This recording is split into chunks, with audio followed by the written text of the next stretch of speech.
All right, we are now back on Wall Builders Live. And Mark, tell me the name of your organization that you're working for.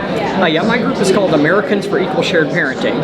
Okay, and so equal shared parenting might sound a little self-explanatory, where the idea is that maybe after separation, after divorce, that the mom and the dad both would have access to still be a parent with the child. Now, to me, that doesn't sound that complicated, but I imagine in the culture we live in, that's probably a bigger deal than it sounds like. Yeah, it's unfortunate right now. In the overwhelming majority of cases across the country, one parent is going to be deemed the custodial parent, one is the non-custodial parent. And what we try to do is set up what we call a rebuttable presumption. Basically meaning that when you walk into a courtroom, from a due process standpoint, before you know any facts at all, the child should be presumed to have the same access to both of those parents the day after the divorce as the day they had before the divorce. So the idea of a rebuttal would be then if maybe there's a parent who is abusive or alcoholic or drugged, at that point you can say, okay, maybe 50-50 doesn't make as much sense in a bad situation. But if it's not a bad situation, then maybe some equal access makes more sense. Is that kind of the idea? Exactly. And the key is you don't know from a due process standpoint until you review the facts. And many times people can make an allegation, which happens a lot in family court era, where people make an allegation, but there's no substantiation to what they're saying. So we just want there to be some kind of a due process standpoint where judges have some determining factors to look at before they make some kind of a decision if they're going to sway from 50-50. Sure. That basically you start at 50-50 and then the judge still has discretion to move the pendulum if they need to. So Mark, what would be things that judges would have discretion to look at and maybe should look at as they're evaluating this? Because obviously one of the things, I mean, hopefully every parent, their main concern is the health, the safety, the well-being of the child.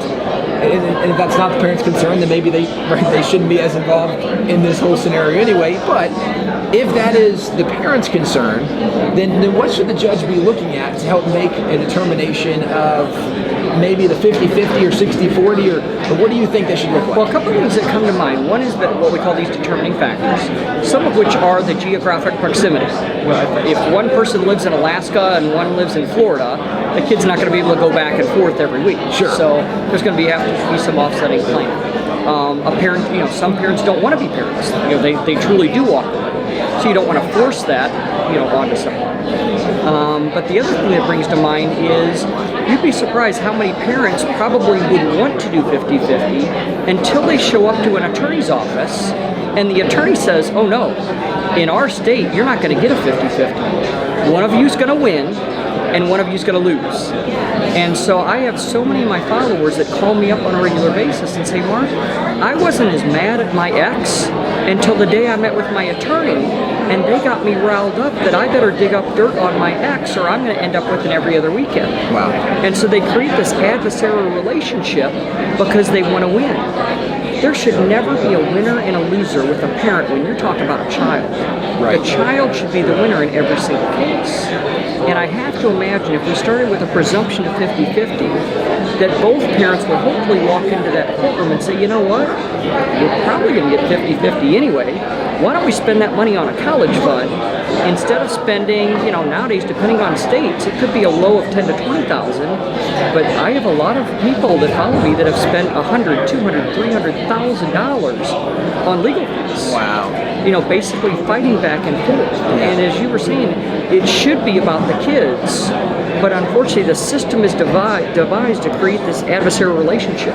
Yeah. And the kids are the ones being harmed. When you look at, anytime I see a school shooting on the news or any type of a mass shooting, I can almost guarantee you in 95 to 98% of the cases, that person grew up without his biological dad. Sure. Almost hands down every single case. Sure. And when you look at the high school dropout rates, incarceration rates, violent crime rates, 80 to 90% of those are tied to growing up without one parent in the home.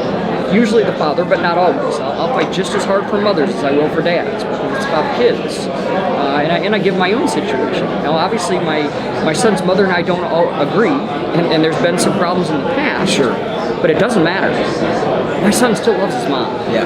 And he should have a right to love both of us. Yeah. You know, I mean, how many times have people seen these military reunion videos where, you know, a mom or a dad in the military surprises a kid at a basketball game and they go peeling across that floor to jump in their arms?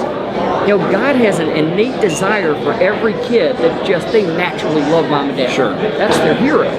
And we need to protect that right for those kids. Well, and even the way that God made us as individuals, there are certain things that a father can provide that a mother can't. There are certain things a mother can provide a father can't.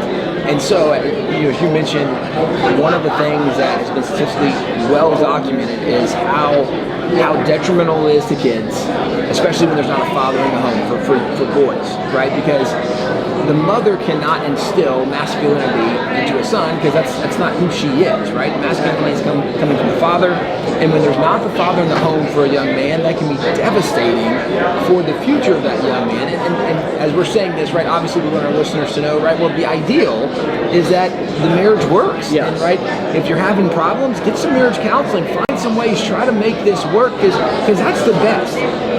You know, the Bible identifies that God doesn't like divorce. That's not what God intends, but because there are humans get to make choices. Not everybody makes good choices, and so sometimes we're left in a situation that isn't what we would have chosen.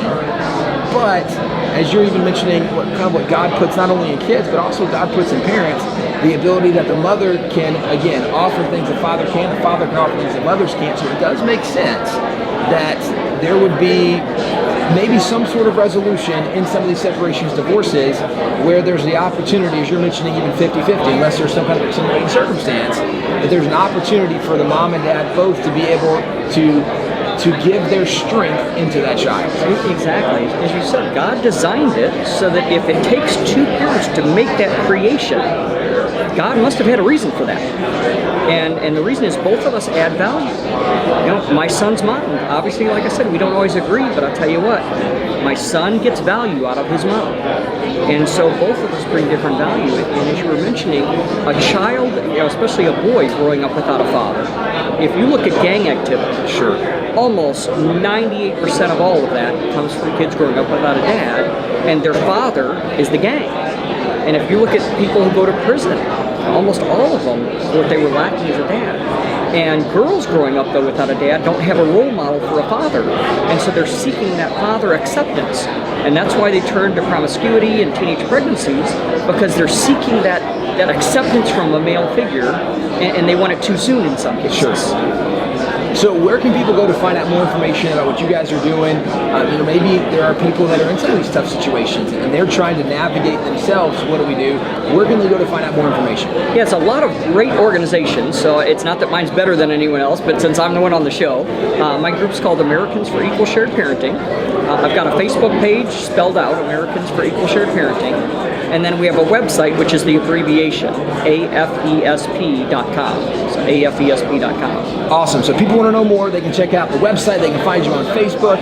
Mark, thanks so much for being with us today. We really appreciate it. Well, thank you, and thanks again for everything you and your dad have done. You guys are heroes to me. You really are. Well, thank you so much. All right, thanks.